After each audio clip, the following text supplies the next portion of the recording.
Hello नमस्कार, स्वागत है मैथ्स पॉइंट पर। आज हम 2 नवंबर को जो वीडियो एग्ज़ाम हुआ है उस पेपर के जो मैथ के क्वेश्चन आए हैं वो सोल्व करके देखेंगे। पहला क्वेश्चन ये है, इसको सरल करना है तो प्लस वाले 5.06, 3.9, 0.73 इनको अलग जोड़ लेंगे और माइनस वाले अलग जोड़ लेंगे। माइनस वाले हैं माइनस का 0.8 और ये माइनस का 1.3472, इनको जोड़ेंगे तो ये आ जाएगा 2.1472। अब प्लस वाले में से माइनस वाला घटा देंगे। 10 में से 2 गया 8, यहाँ बच गया 2, 12 में से 7 गया 5, यहाँ 5 में से 4 गया 1, 6 में से 1 गया 5 और 9 में से 2 गया 7। तो सही उत्तर हो जाएगा 7.5158। डी ऑप्शन इसका सही हो जाएगा। नेक्स्ट क्वेश्चन में 7/11, 8/15, 5/9 और 11/17 ये 4 भिन्न दी हुई है। सबसे बड़ी भिन्न और सबसे छोटी भिन्न का गुणा करना है। 7/11 में 7 में 11 का भाग दे के देखेंगे तो ये कितना है, 11 छिक्के 66, 4 बच गया, 4 0, 11 तिये 33, ये है 0.63। फिर 8 में 15 का भाग देंगे तो इसकी दशमलव पर सार आ जाएगा, 15 5 75, 80 में से 75 घटाएंगे 5, 0, 15 तिये 45, ये है 0.53। ऐसे ही 5 में 9 का भाग देंगे, 9 5 45, 9 5 45, 0.55। 11 में 77 का भाग देंगे, 17 छिक्के 102, 8 0, 17 चौके 68।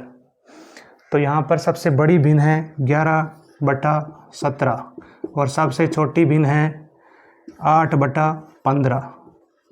तो 11/17 को 8/15 से गुणा करेंगे तो 11 8 88, बटा में 17 5 85, 17 कम 17 और 8 है 25, 88/255 इसका सही उत्तर होगा। ऑप्शन ए इसका सही हो जाएगा। तीसरा क्वेश्चन है, जब किसी भिन्न के अंश को 15% कम कर दिया जाए और हर को 10% कम कर दिया जाए तो 2/9 हो जाती है। देखो भिन्न का अंश है x और हर है y। अंश को 15% कम करेंगे तो अंश बच जाएगा 85% और हर को 10% कम करेंगे तो ये बच जाएगा 90%। तो अंश का 85% और हर का 85% जो भिन्न है वो 2/9 हो जाती है। 100 से 100 कट गया, x और y, x/y ये भिन्न है जो हमें ज्ञात करनी है। 2/9, 90 ये गुणा में आ जाएगा और ये 85 भाग में चला जाएगा। 5 का भाग देंगे 17 5 85, इसमें 5 का भाग देंगे 18 5 90, 9 एकम 9, 9 दूनी 18 तो 2 दूनी 4, बटा में 17 एकम 17, 4/17 इसका सही उत्तर हो जाएगा जो कि है ए ऑप्शन में। तो ये ऑप्शन हमारा इसका सही हो जाएगा। नेक्स्ट क्वेश्चन देखते हैं। नेक्स्ट क्वेश्चन में है, किसी एक ब्रांड की चाय का मूल्य 8% घटने के कारण 460 रुपये में 125 ग्राम चाय है वो ज़्यादा अधिक खरीद पाता है। तो चाय का प्रति किग्रा घटा हुआ मूल्य बताना है। कितना घटा हुआ मूल्य कितना है, चाय का प्रति किलोग्राम घटा हुआ मूल्य। तो घटा हुआ नया मूल्य बताना है। तो ये जो मूल्य जितने रुपए की वो लेके आया वो ऊपर आ जाएगा 460, बटा में जितने ग्राम या जितना वस्तु ज़्यादा आई है वो आ जाएगी 125 ग्राम। प्रति किलो बताना है तो इसको किलोग्राम में बदलना है, 1000 से भाग दे करके गुणा में परसेंट, 8%, 8/100। 125 एकम 125, 1000 में 125 का भाग देंगे, 8 बार आ जाएगा, 8 ऊपर चला जाएगा, 460 गुणा 8 गुणा 8 बटा में 100।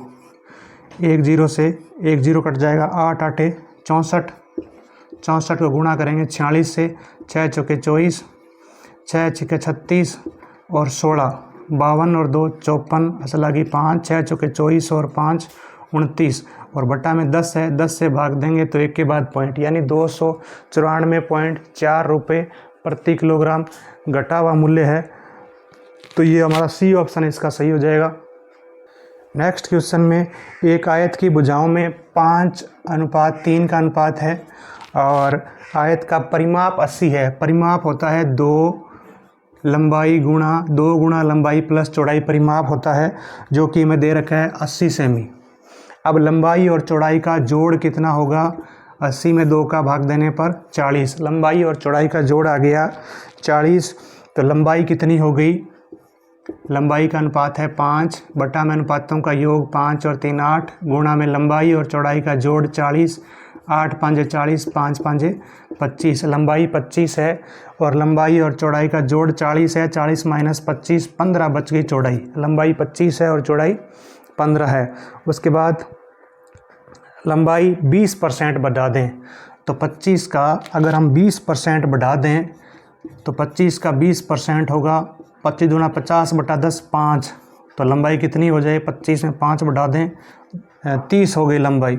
उसके बाद ये कह रहा है चौड़ाई, दूसरी भुजा यानी चौड़ाई को 40% बढ़ा दी जाए तो 15 का 40%, 15 गुणा 40 बटा 100, 15 चौके 60, 60 बटा 10 6। चौड़ाई 6 बढ़ा दी जाए तो 15 और 6 21 हो गई चौड़ाई।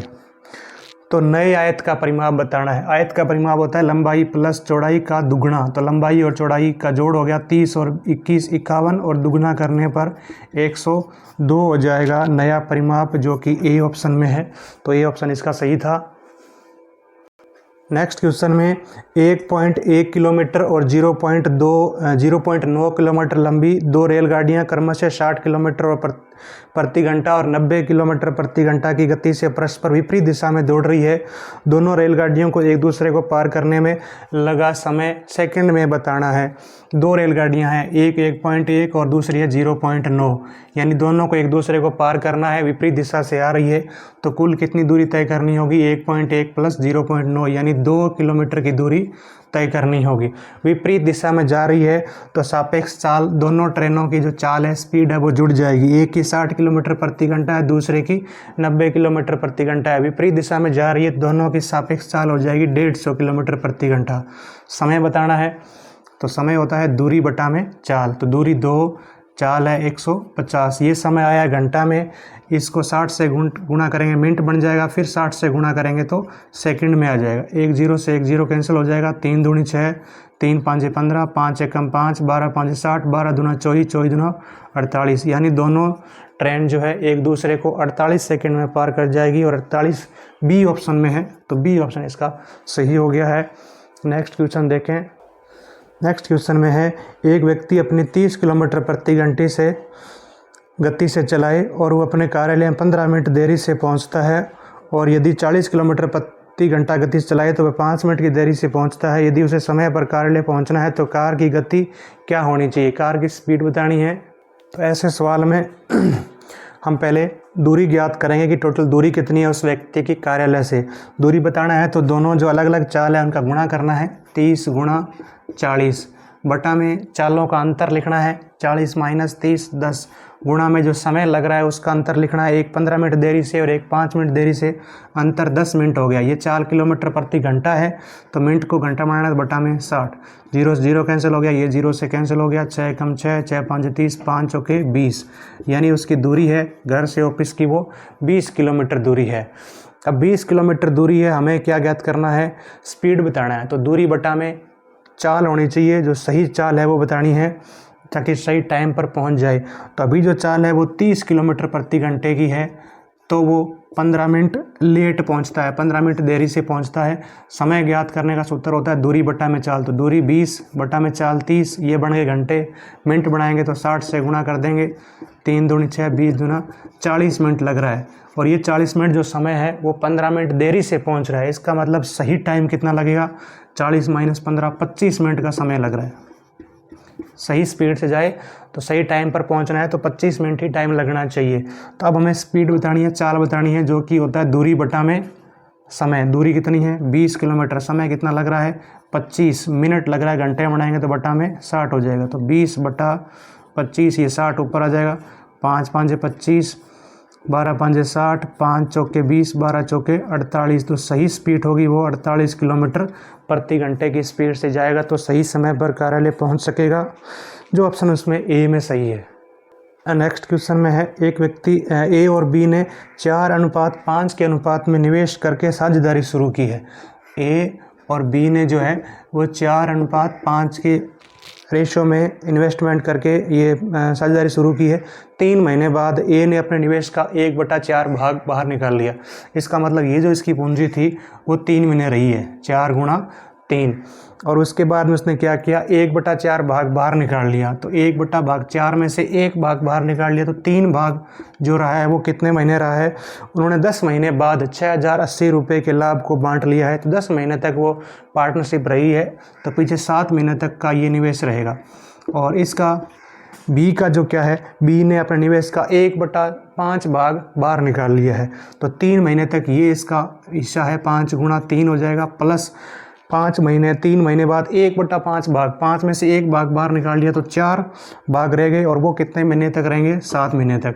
तो इसका टोटल कितने भाग हो गए, 4 तिये 12 प्लस 7 तिये 21, यानी 33 भाग है। इसका 5 तिये 15 प्लस 7 चौके 28, 15 और 28 43 भाग है। अब जो टोटल प्रॉफिट है वो 6080 रुपये है। तो ए का प्रॉफिट बताना है, ए का प्रॉफिट बताना है। तो ए का भाग कितना है, 33 बटा में कुल भाग 33 और 43 कितना होता है, 76 गुणा में कुल प्रॉफिट लिखना है जो कितना है 6080।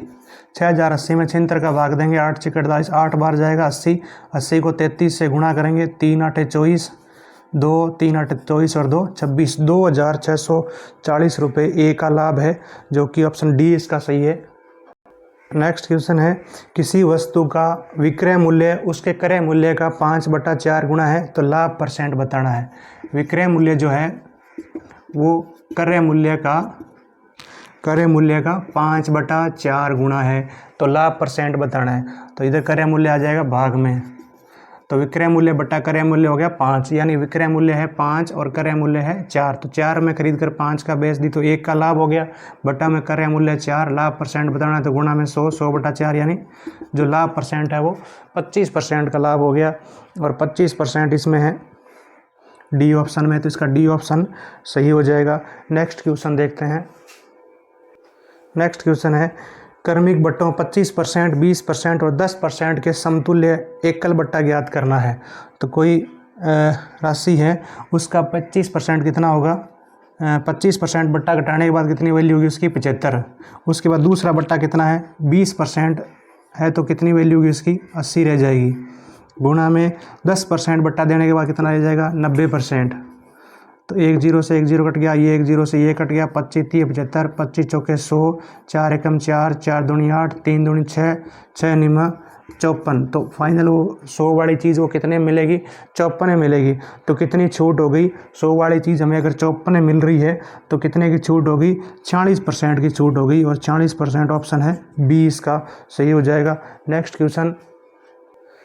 क्वेश्चन में है, प्रेक्षण दे रखे हैं, जैसे 8 14 18 20 14 15 18 16 और पी। इसका बहुलक दे रखा है, बहुलक है 18। तो इन परीक्षणों का माध्य बताना क्या होगा। बहुलक वो मूल्य होता है जिसकी बारंबारता सबसे ज़्यादा होगी। यहाँ 14 है 2 बार, 18 भी 2 बार। बहुलक 18 कब होगा, जब 18 3 बार आएगा। इसका मतलब यहाँ पी की जगह कितना है, 18 ही है। अब हमें क्या ज्ञात करना है, माध्यक। माध्यक ज्ञात करना हो तो आंकड़ों को आरोही या अवरोही क्रम में लिखेंगे। सबसे छोटा मूल्य पहले अगर आरोही क्रम में लिखें, 14 2 बार आ रहा है, 14 इससे पहले 8 भी आ जाएगा, 8 14 14 से बड़ा, 15 15 से बड़ा, 16 16 से बड़ा, 18 और 18 3 बार है। और फिर सबसे बड़ा मूल्य जो है 20 है। अब इसका मध्य मान कौन सा है, बिल्कुल बीच में कौन सा है, वही माध्यक होगा। 4 मूल्य इस तरफ रह गए, दाईं तरफ 4 छोड़ दिए, बिल्कुल बीच में कौन सा है, 16। तो माध्यक हो जाएगा इसका 16, और 16 है सी ऑप्शन में। तो सी ऑप्शन इस क्वेश्चन का सही हो जाएगा। नेक्स्ट क्वेश्चन में है 7 11 18 5, 7 11 18 5 4 8 और के। इसका माध्य दे रखा है 9। माध्य क्या होता है, आंकड़ों का योग बटा में आंकड़ों की संख्या। तो योग करें 11 और 7 18, 18 36, 5 41, 4 45 और 8 53 प्लस के, और बटा में आंकड़ों की संख्या 1 2 3 4 5 6 7 और बराबर माध्य 9, 9 7 63। तो के का मान आ जाएगा 63 माइनस 53, के का मान आ गया 10। यहाँ 10 है। और अब ज्ञात क्या करना है, ज्ञात ये करना है माध्य के सापेक्ष माध्य विचलन, माध्य के सापेक्ष माध्य विचलन बताना है तो माध्य घटाना है इसमें से, 7 में से 9 घटाएंगे, पॉजिटिव साइन लेना है। 9 में 7 गया 2, 11 में से 9 गया 2, 18 में से 9 गया 9, 9 में से 5 गया 4, 9 में से 4 गया 5, 9 में से 8 गया 1, 10 में से 9 गया 1। माध्य विचलन, माध्य से लिया गया माध्य विचलन बताना है तो प्रत्येक मूल्य में से माध्य घटाना है, फिर इनका योग 2 और 2 4, 4 8 5 13 9 22 23 और 1 24, बटा में आंकड़ों की संख्या 3 3 6 और 1 7, 24 में 7 का भाग देंगे तो 7 3 21, 3 बच जाएगा शेष, बटा में 7, 3 सही, 3/7, सी ऑप्शन इसका सही होगा। नेक्स्ट क्वेश्चन में है पतंग के लिए निम्न में से कौन कौन सत्य है। पतंग जो आकृति होती है वो ऐसी होती है, ये पतंग है, सम्मुख भुजाएं बराबर होती है, पतंग की आमने सामने की भुजाएं बराबर नहीं होती, आसन भुजाओं का प्रत्येक युग्म बराबर होता है, ये दोनों भुजा बराबर होती है, ये दोनों भुजा बराबर होती है। तो पहला ऑप्शन फर्स्ट इसका सही है। विकर्ण सही नहीं है, सम्मुख भुजाएं बराबर होती है, ये सही नहीं है। आसन भुजाओं का युग्म बराबर होता है। विकर्ण परस्पर लंब होते हैं, इसके जो विकर्ण होते हैं वो आपस में 90 डिग्री पर काटते हैं, ये सही है। सेकंड पार्ट इसका सेकंड भाग सही है। सम्मुख कोण संपूरक होते हैं, यानी आमने सामने कोणों का जो जोड़ है वो 180 डिग्री होता है, नहीं होता है। इन दोनों कोणों का जोड़ 180 डिग्री नहीं होगा क्योंकि दोनों ही न्यून कोण है, 90 से कम है तो दोनों का जोड़ 180 नहीं हो सकता। अंतः कोणों का योग 360 डिग्री है, क्योंकि ये चतुर्भुज है तो चतुर्भुज के चारों कोणों का योग 360 डिग्री होता है। चौथा ऑप्शन इसका सही है, तो सेकंड और फोर्थ इसका सही है जो बी में है। नेक्स्ट क्वेश्चन में है 25 सेमी 30 सेमी त्रिज्या वाले दो वर्त परस्पर पी और क्यू पर काटते हैं। तो दो वर्त बना लेते हैं, एक 25 सेमी त्रिज्या का और एक है 30 सेमी त्रिज्या का। एक तो पी पर काट रहा है और एक क्यू पर काट रहा है। इन क्यूब बेनिश जीवा पी क्यू, ये बेनिश जीवा है, इसकी लंबाई टोटल कितनी है 48। इसका केंद्र ओ है, इसका केंद्र ओ डैश है। तो उनके केंद्रों के बीच की दूरी, यानी ये दूरी हमें ज्ञात करनी है ओ से लेकर के ओ डैश तक। तो ओ को पी से मिलाएंगे, ये छोटे वर्त की त्रिज्या है 25, और ओ डैश को पी से मिलाएंगे, ये बड़े वर्त की त्रिज्या है जो कि 30 दी हुई है। यहाँ पर पॉइंट मान लेते हैं ए है, तो पी की ए से दूरी टोटल जीवा 48 है, तो पी से ए तक आधी हो जाएगी 24। अब हमें ओ से ओ डैश दोनों केंद्रों की बीच की दूरी बतानी है। तो ये समकोण त्रिभुज बनेगा जिसमें कर्ण 25 है और लंब जो है 24 है। तो आधार ज्ञात करेंगे ओ से ए तक। आधार जो होता है 1 में कर्ण स्क्वायर माइनस लंब स्क्वायर, 25 का स्क्वायर माइनस 24 का स्क्वायर। 25 का स्क्वायर होता है 625 माइनस 24 का स्क्वायर होता है 576। 625 में से 576 घटाएंगे तो आता है 49, और 49 का अंडर रूट लेंगे 7, तो ये 7 हो जाएगी। इसी तरीके से इस समकोण त्रिभुज में कर्ण 30 है, लंब 24 है, आधार ज्ञात करेंगे। कर्ण स्क्वायर 30 का स्क्वायर 900 माइनस लंब का स्क्वायर 24 का स्क्वायर 576।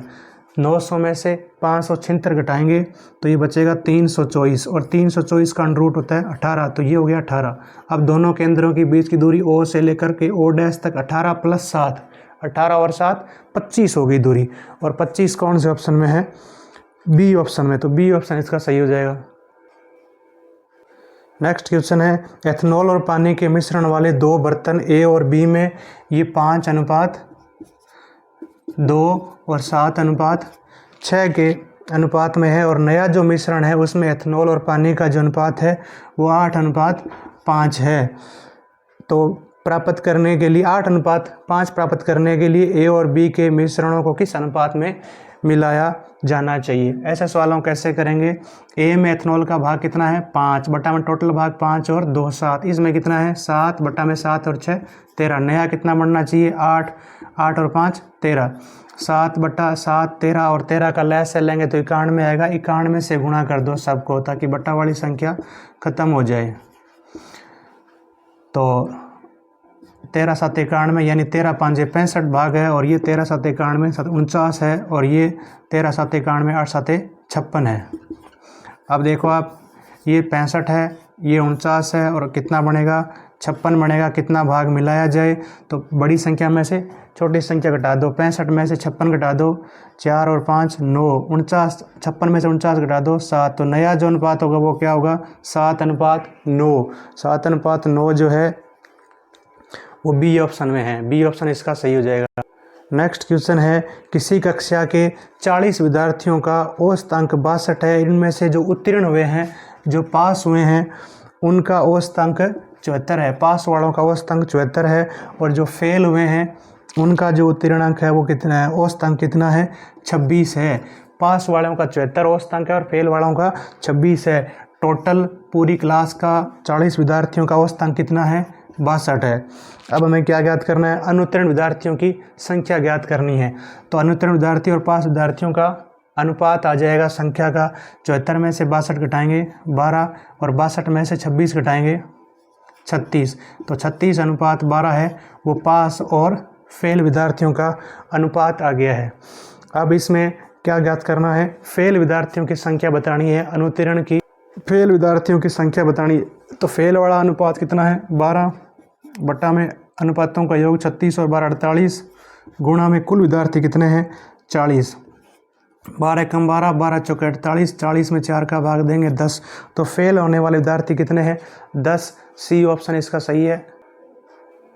नेक्स्ट क्वेश्चन है, आरोही क्रम में लगी 15 क्रमागत प्राकृत संख्याओं का औसत ए है, तो इनमें से पहली 11 संख्याओं का औसत कितना होगा। क्रमागत संख्याओं का जो औसत होता है ना, जैसे कोई भी आप संख्या लें, 1 2 3 4 5 संख्या ले ली, तो 5 संख्याओं का औसत कितना होगा, बीच वाली संख्या 3 होगी। और इसी तरीके से अगर आपने संख्या कम कर दी, 2 संख्या कम कर दी, 3 संख्याओं का औसत कितना होगा, 3 संख्याओं का औसत 2 होगा। यानी अगर आपने 2 संख्या कम कर दी तो औसत में से 1 कम हो जाएगा, 4 कर दी तो 2 कम हो जाएगा। इसी तरीके से एक आरोही क्रम में लगी 15 क्रमागत संख्याओं का औसत कितना है, ए है। और अब 11 संख्याओं का औसत पूछ रहा है। पहले 15 संख्याओं का औसत दे रखा है ए, अब 11 संख्याओं का औसत पूछ रहा है। कितनी संख्या कम कर दी, 4 संख्या कम कर दी तो औसत में से 2 कम हो जाएगा। जैसे यहाँ पर 5 संख्याओं का औसत कितना है, 3 है, और 3 संख्याओं का औसत कितना है, 2 है। तो संख्याएं 2 कम कर दी तो औसत 1 कम हो गया, 3 में से 1 कम हो गया 2। अगर औसत संख्याएं 2 कम कर दी तो औसत में से 1 कम होगा, अगर संख्याएं 4 कम कर दी तो औसत में से 2 कम हो जाएगा। तो A-2 इसका सही उत्तर है। नेक्स्ट क्वेश्चन है, राधिका ने एक वस्तु को उसको अंकित मूल्य पर 20% छूट के साथ खरीदा है। अंकित मूल्य x है, उसको 20% छूट यानी 100 में से 20 गया, 80% वैल्यू पर खरीदा है और उसने 32,480 में बेचकर 32,480 रुपये में बेचकर 4,800 का लाभ प्राप्त कर लिया। तो वस्तु का अंकित मूल्य बताना है। कोई वस्तु का अंकित मूल्य x है, उसको 20% छूट यानी 80% वैल्यू पर ये राधिका ने खरीदा है, उसका ये क्रय मूल्य है। और इस क्रय मूल्य पे खरीद के 32,480 में बेच दिया तो उसको 4,800 रुपये का लाभ हो गया। तो 32,480 में से 4,800 लाभ घटाएंगे तो ये अंकिता के लिए, राधिका के लिए यहाँ क्रय मूल्य हो जाएगा। 14 में से 8 गया 6, 11 में से 4 गया 7, यहाँ 27,680 रुपये में वो उस वस्तु उसने खरीदी है 20% की छूट लेने के बाद। उस वस्तु का अंकित मूल्य बताना है। तो 27,680 ये 100 गुणा में और ये 80 भाग में, 1 0 से 1 0 कट गया, 8 का भाग देंगे, 8 तिया 24, 8 चौके 32, 8 छक्के 48, 100 से गुणा करेंगे 2 0 और तो 34,600 रुपये उसका अंकित मूल्य था। 20% छूट के बाद 27,680 में बेचा और 32,480 में उसने आगे बेच दिया है, तो 4,800 का लाभ हो गया।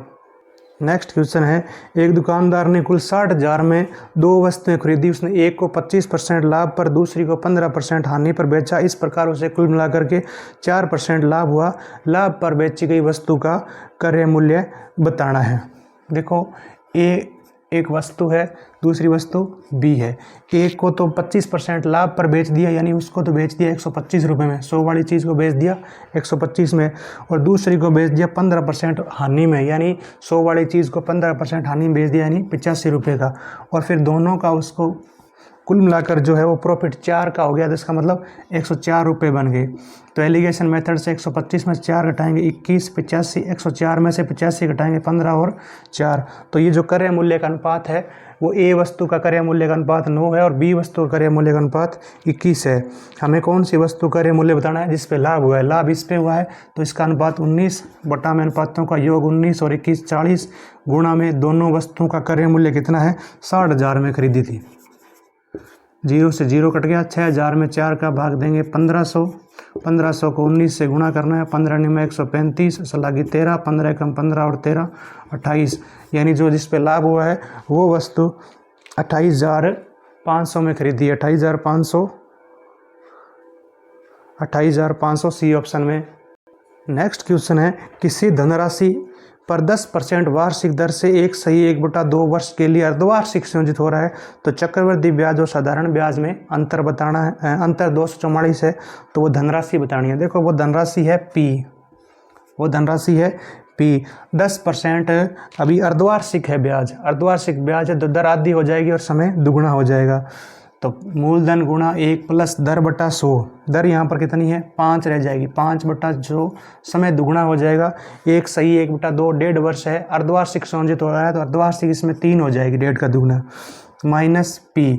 ये जो है ये है आपका चक्रवृद्धि ब्याज, और साधारण ब्याज जो है वो आपको होता है मूलधन है P गुणा दर है R कितनी है यहाँ पर दर 10% बटा में समय कितना है 1/2, यानी 2 एकम 2 और 1 3/2 बटा में 100, 0 से 0 कट गया, और 3P बटा में 10 दूना 20, ये है आपका साधारण ब्याज।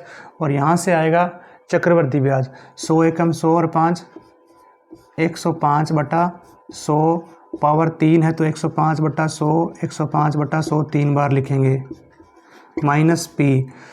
B 5 100, 21 5 105, B 5 100, 21 5 105, B 5 100, 21 5 105, 21 को 21 से गुणा करेंगे 441, फिर 21 से गुणा करेंगे 9,261 P बटा में 20 को 20 से गुणा करेंगे 400 और 20 से गुणा करेंगे 8,000 माइनस P। तो 8,000 P आ गया, 9,261 P में से 8,000 P घटाएंगे 1,261 P बटा में 8,000, ये है आपका चक्रवृद्धि ब्याज, माइनस ये है आपका साधारण ब्याज। इनका अंतर बराबर दिया हुआ है 244। अब P की वैल्यू याद करेंगे, 8,000 और 200 का लैस लेंगे तो 8,000 में 8,000 का भाग देंगे 1,1261 P आ जाएगा ऊपर, माइनस 8,000 में 20 का भाग देंगे तो 400 1200 P बराबर 244। 1261 में से 1200 घटाएंगे 61 P 244, ये 8,000 गुणा में आ जाएगा और ये 61 चला जाएगा भाग में, 61 चौके 244 और 8,000 को 4 से गुणा करेंगे 8 चौके 32,000 जो है वो आपका मूलधन है, और 32,000 ए ऑप्शन इसका सही हो जाएगा। नेक्स्ट क्वेश्चन है, 4,080 को अजय और विजय के बीच इस प्रकार बांटा गया है, चक्रवृद्धि ब्याज पर निवेश करने पर 10 साल बाद अजय को मिलने वाली कुल धनराशि और 11 वर्ष पश्चात विजय को मिलने वाली कुल धनराशि के बराबर है। जब ब्याज 4% वार्षिक दर प्रतिवर्ष संयोजित होता है तो अजय का भाग बताना है। तो देखो अजय का भाग है X, अजय ने X निवेश किया है, दोनों ने 4,080 रुपये का निवेश किया है, तो विजय का निवेश कितना होगा, टोटल 4,080 माइनस अजय का भाग। और अजय को जो है 10 वर्ष पश्चात अजय को मिलने वाली धनराशि 10 साल बाद कितनी मिलेगी, मिश्र धन बताना है चक्रवृद्धि ब्याज से, तो मूलधन गुणा 1 प्लस दर यहाँ पर कितनी है 4%, 4/100, समय कितना है अजय के लिए 10 वर्ष, और इधर ये विजय का इन्वेस्टमेंट है 4,080 माइनस X कितने टाइम के लिए 1 प्लस दर वही है 4/100, समय कितना है 11 वर्ष। दोनों को मिलने वाली धनराशि बराबर है तो बीच में बराबर का साइन लगा दिया। ये है 100 एकम 100 और 4 104/100 की पावर है 10, और इधर बनेगा 104/100 की पावर 11। इस साइड में 10 है, इधर 11 है, तो इस साइड में 1 पावर बच जाएगी, यानी 104/100 बच जाएगा। क्रॉस मल्टीप्लाई करेंगे तो 100 को x से गुणा करेंगे, 100x बराबर क्या बच गया 104 गुणा में 4,080 माइनस x, 4,080 को 104 से गुणा करेंगे तो ये हो गया 4,080 गुणा 104, x को भी 104 से गुणा करेंगे तो 104x, 104x उधर जाएगा तो प्लस का हो जाएगा 100x प्लस 104x, तो ये हो गया 204x। इस साइड में है 104 गुणा 4,080, अब ये भाग में जाएगा 204, तो 204 में 204 का भाग देंगे इसमें तो ये जाएगा 20 बार, और 20 को 1,080 से गुणा करेंगे 4 दूनी 8, 2 0 0 2 एकम 2, यानी अजय का जो निवेश का भाग है, अजय का भाग है वो 2080 है। 2080 ए ऑप्शन में सही है। नेक्स्ट क्वेश्चन है, अंशा और सुनीता सहेलियाँ और प्रत्येक के पास कुछ धनराशि है। यदि अंशा सुनीता को 30 रुपये, मान लेते हैं अंशा के पास H राशि है और सुनीता के पास S राशि है। अंशा सुनीता को 30 रुपये दे रही है, अंशा सुनीता को 30 दे रही है तो सुनीता के पास प्लस 30 हो गए, अंशा के पास 30 कम हो गए तो माइनस 30 हो गए। सुनीता के पास जो राशि है वो अंशा के पास बचे धन का दुगना है, तो अंशे वाली धनराशि को 2 से गुणा कर देना है, तो ये समीकरण बन जाएगी 2H और प्लस H इधर आएगा तो माइनस H बराबर यहाँ बचेगा 30 और 2 को माइनस 30 से गुणा करेंगे -60, इधर आएगा तो प्लस 60 हो जाएगा। 60 और 30 इस साइड में बन गया 90। अब दूसरी इक्वेशन, यदि सुनीता अंशा को 10 रुपये दे रही है, अब सुनीता अंशा को 10 दे रही है तो अंशा के पास प्लस 10 हो जाएगा और सुनीता के पास माइनस 10 हो जाएगा। तो अंशा के बाद जो राशि है वो सुनीता के जो पास धन बचा हुआ है उसका 3 गुना है, तो इसको 3 से गुणा कर देंगे, तो ये H 3 को S से गुणा करेंगे, 3S उधर जाएगा -3S बराबर 10 30 माइनस का और प्लस 10 इधर आएगा वही -10 का, तो यहाँ बन गया माइनस का 40। अब इन दोनों इक्वेशन को सोल्व करना है। किसकी राशि बतानी है? अंशा के पास है राशि बतानी है, H का मान बताना है, तो अंशा के पास राशि बतानी है तो S का विलोपन कर दो। यहाँ पर 3 है तो इसको 3 से गुणा कर दो, 3 दूनी H माइनस 3S बराबर 90 × 270। अब इसमें से ये इक्वेशन घटा दो, प्लस माइनस ये माइनस का 6H प्लस का H माइनस का 5H हो गया, plus 3S minus 3S cut गया, माइनस का 270 और माइनस का 40 हो गया, माइनस का 310 और H बराबर आ जाएगा 310 बटा में 5, 5 5 25, 5 6 30 और 5 दूनी 62, यानी H यानी हंसा के पास कितनी राशि थी? 65 रुपये। सी ऑप्शन इसका सही है। नेक्स्ट क्वेश्चन में है x² - 8, x की पावर 8 माइनस 1 और x की पावर 4 प्लस x की पावर 3, 2x की पावर 3 माइनस 2x माइनस 1 का HCF बताना है, तो हमें गुणनखंड करना होगा।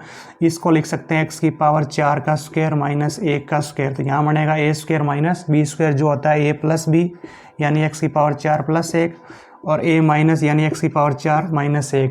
इसको फिर से लिखा जाएगा x की पावर 4 को x की स्क्वायर का स्क्वायर, तो ये बनेगा x² प्लस 1 और x² माइनस 1। आगे फिर करेंगे x² माइनस 1 को तो x प्लस 1 और x माइनस 1, तो इससे गुणनखंड ये हो जाएंगे x की पावर 4 प्लस 1, x की power 2 plus 1, x plus 1, x minus 1। इसी तरीके से इसके गुणनखंड करने हैं। इसमें अगर आप x की जगह 1 लिखोगे तो इसका मान 0 हो जाएगा, 2 और 1 3 माइनस का भी 3 0 हो जाएगा। x की जगह 1 रखने पर 0 हो जाएगा, तो इसका गुणनखंड हो जाएगा x माइनस 1। अगर आप इसमें x की जगह -1 रखोगे, x की जगह -1 रखोगे तो भी 0 बन जाएगा। यहाँ -1 हो जाएगा प्लस का 1, यहाँ पर -1 रखोगे तो माइनस का 2, यहाँ -1 रखोगे तो प्लस का 2 यानी 0 बन जाएगा। x की जगह -1 रखने पर 0 बन रहा है, तो इसका दूसरा गुणनखंड क्या हो जाएगा? x plus 1। बाकी गुणनखंड निकालना है तो इन दोनों को गुणा करके इसमें भाग दे देंगे तो बाकी वाले गुणनखंड भी आ जाएंगे। इन दोनों गुणा करेंगे तो x² माइनस 1, इसमें भाग देंगे तो बाकी वाले गुणनखंड आ जाएंगे, यानी x² आएगा शुरू में x की पावर 4, x² को -1 से गुणा करेंगे माइनस x², लेकिन हमें यहाँ पता चल जाएगा इसके गुणनखंड में क्या आ रहा है, x प्लस 1 x माइनस 1, यहाँ भी क्या आ रहा है x प्लस 1 x माइनस 1, तो HCF में वही होता है कॉमन फैक्टर, तो x प्लस 1 आ रहा है दोनों में और x माइनस 1 आ रहा है दोनों में, तो x प्लस 1 गुणा x माइनस 1 इसका HCF हो जाएगा, जो कि अभी ऑप्शन में नहीं है। तो आप इसको गुणा करेंगे तो क्या आएगा? x² माइनस 1, ये डी ऑप्शन इसका सही हो जाएगा। लास्ट क्वेश्चन है, अखिलेश ने कुछ राशि चक्रवृद्धि ब्याज पर उधार ली, उसे 3 बराबर वार्षिक किस्तों में प्रत्येक 40,305 में लौटा दिया। यदि 5% दर में ब्याज वसूला गया तो उधार ली गई राशि बतानी है। प्रत्येक किस्त की राशि है 40,305, 3 किस्तों में लौटा दिया, तो 3 से गुणा करने पर 3 5 15, 3 3 9, 3 6 18, 3 चौके 12 और 13, 1,38,915 रुपये कुल लौटाए हैं ब्याज समेत, यानी मिश्र धन है। अब हमें क्या ज्ञात करना है? ये बताना है कि कुल कितनी राशि उसने उधार ली थी। तो मिश्र धन का सूत्र होता है मूलधन हमें ज्ञात करना है, 1 प्लस दर हमें दे रखी है यहाँ पर 5%, 5/100। समय कितना है 3 बराबर वार्षिक किस्त, तो 3 साल हो गए। बराबर आता है मिश्र धन जो कि हमने निकाल लिया, टोटल धनराशि उसने जो दी है 1,38,915। तो P की वैल्यू बतानी है 100 और 1 और 5 105/100 की पावर 3 है, तो 105/100 105/100 3 बार लिखेंगे। बराबर कुल धनराशि 1,38,915 है। इस चीज़ को इधर लाएंगे तो 1,38,915, ये 100 गुणा 100 ऊपर आ जाएगा और 105 गुणा 105 नीचे आ जाएगा। 20 100 21 105, 20 100 21 105, 20 100 21 105। अब ये 21 से कटेगा, 21 छिके 126, 12 बच गए 29, फिर 126, 21 126, 3 बच गया, 3 और 31, 21 से कम 21, 10 बच गया, 5 उतारने पर 21 105, फिर 21 से भाग देंगे, 21 63, 3 बच गया, 1 उतारने पर 31, 21 से कम 21, 10 बच गया, 5 उतारने पर 105, 21 105, फिर 21 से भाग देंगे, 21 से कम 21, 31 में से 21 घटाएंगे 10, 5 उतारेंगे 21 105, 15 आ गया टोटल। इधर है 20 गुणा 20 गुणा 20, 20 को 20 से गुणा करेंगे 400, 400 को 20 से गुणा करेंगे 8000, और 8000 को 15 से गुणा करेंगे 15 8 120, यानी 1,20,000 रुपये उसने उधार लिए थे, जिसको ब्याज समेत 1,38,915 रुपये वापस लौटा दिए। धन्यवाद।